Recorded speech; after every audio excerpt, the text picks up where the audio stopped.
সারা দেশের মতো কনকনে শীত পড়েছে রাজধানীতেও। দুদিন ধরে অভিমানী সূর্যের মুখ লুকিয়ে থাকায় বেড়েছে শীতের তীব্রতা। সেই সঙ্গে নতুন করে যুক্ত হয়েছে বৃষ্টির মতো ঝিরিঝিরি কুয়াশা, সঙ্গে হিমেল হাওয়া। সব মিলিয়ে বিপর্যস্ত জনজীবন।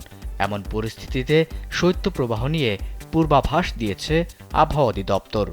সংস্থাটি জানিয়েছে, আংশিক মেঘলা আকাশসহ সারা দেশের আবহাওয়া শুষ্ক থাকতে পারে। সেই সঙ্গে দুপুর পর্যন্ত সারা দেশে মাঝারি থেকে ঘন কুয়াশা পড়তে পারে।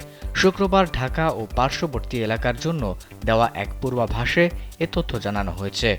পূর্বাভাসে আরও বলা হয়েছে, ভোরের দিকে মাঝারি থেকে ঘন কুয়াশা পড়তে পারে। পশ্চিম বা উত্তর পশ্চিম দিক থেকে ঘন্টায় ৮ থেকে ১২ কিলোমিটার বেগে বাতাস প্রবাহিত হতে পারে। স্যান্ডেলিনা সো, রূপচর্চায় আভিজাত্য। দিনের তাপমাত্রা সামান্য বৃদ্ধি পেতে পারে।